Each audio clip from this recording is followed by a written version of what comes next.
What's up, MMA fans? Back. I've decided to do a fight night preview, and then I think later today I'm going to do my preview for UFC 72. So, this is the fight night preview. I'm only going to do the three main cards.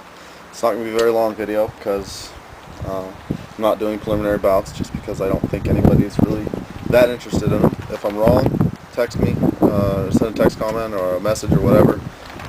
Tell me to start doing them, and I will. Okay, without any further ado, the first fight on the card is Drew McFedries versus Jordan Radiv. Now, I haven't seen Radiv fight. I looked for any of his video at any of the sources online that I usually find fighters at. I couldn't find any for him. From what I've read, he has been fighting at 205, which McFedries has fought at before, but McFedries is down to 185. Radiv is also a... he's only 5'7". He's a tiny, which would be short for a welterweight.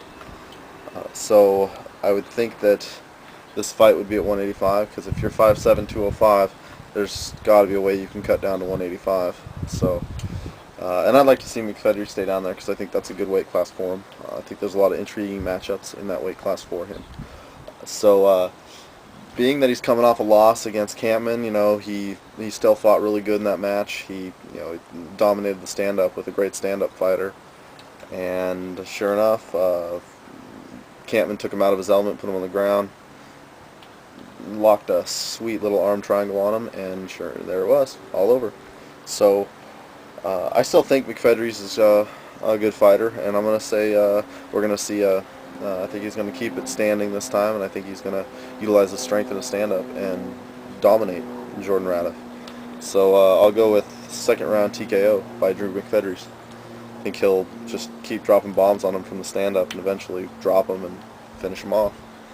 So moving on, next fight on the card is the one that I'm absolutely the most jacked up for because it's got one of my favorite fighters fighting on it, and that is Jon Fitch.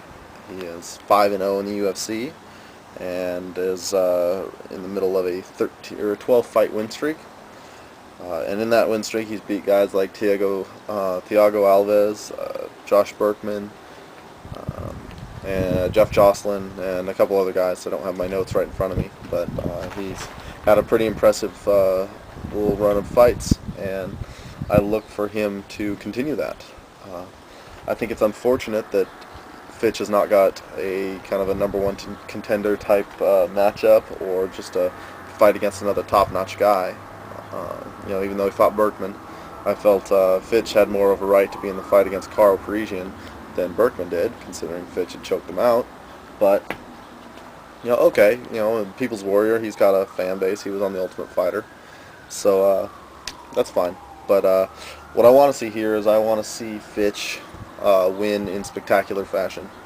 You want this kid to get a shot, and if we put some buzz behind him with an incredible knockout or an incredible submission, although I don't think he can submit Roan Carneiro, just because he's a very, very tough Brazilian Jiu-Jitsu fighter.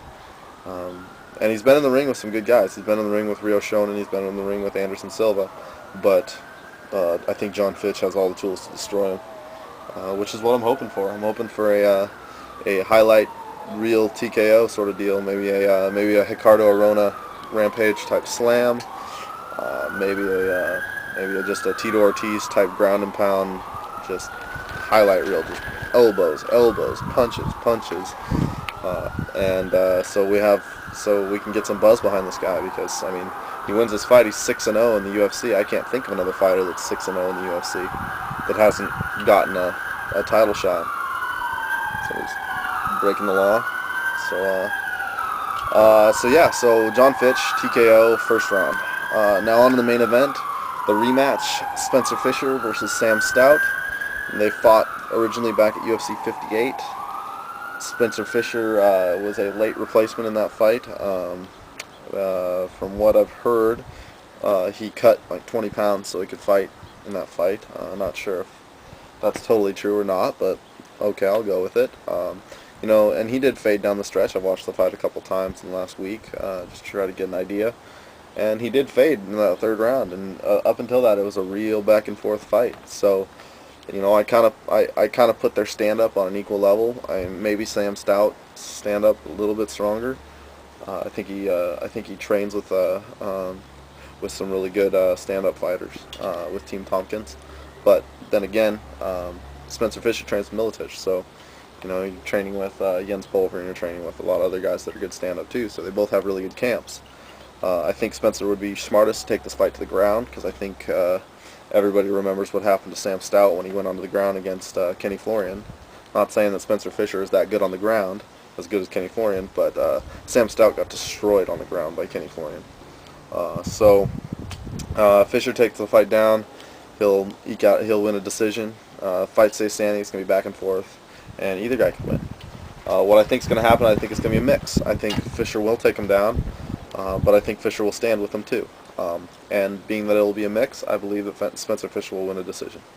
Unanimous, not split this time. It'll be a unanimous decision, and Spencer will get back on his winning ways. So, looking forward to the fight. I hope it's a good one. Hope the card's good, and yeah, that's pretty much it. Just to let everybody know, I'm gonna be doing my UFC 72 prediction vid today. I'm gonna try to get it online. I am also going to I have a little pet project. I'm gonna start talking about the IFL. I just went to the event last Friday. It was awesome. You know, watching some of those guys fight. Chris Hordesky, I'm telling you, research that kid, watch that kid fight, because he does not know how to put on a boring fight. I can't imagine him doing another season in the IFL. If this kid doesn't get a chance in the UFC, I'd be upset, because he was so much fun to watch. Watch my highlight video, because pretty much half the video is his fight. I pretty much recorded every second of that fight. You know, watch it. And if the IFL comes to your town, go see it. I'm telling you. You know, usually, you know, from what I've heard, the fighters stay around afterwards. I got some pictures with LA Anacondas, which are my new favorite team in the IFL, because any team that's that fan friendly, I mean, every fighter, whether he won or lost, stuck around after that thing, after the fight, you know. I thought it was awesome. So yeah, but that's pretty much it. That's what's pretty much going on. So I will be back later today, hopefully, with another video. And yeah, all right. Well, holler, night trains, shockers, and I'm out.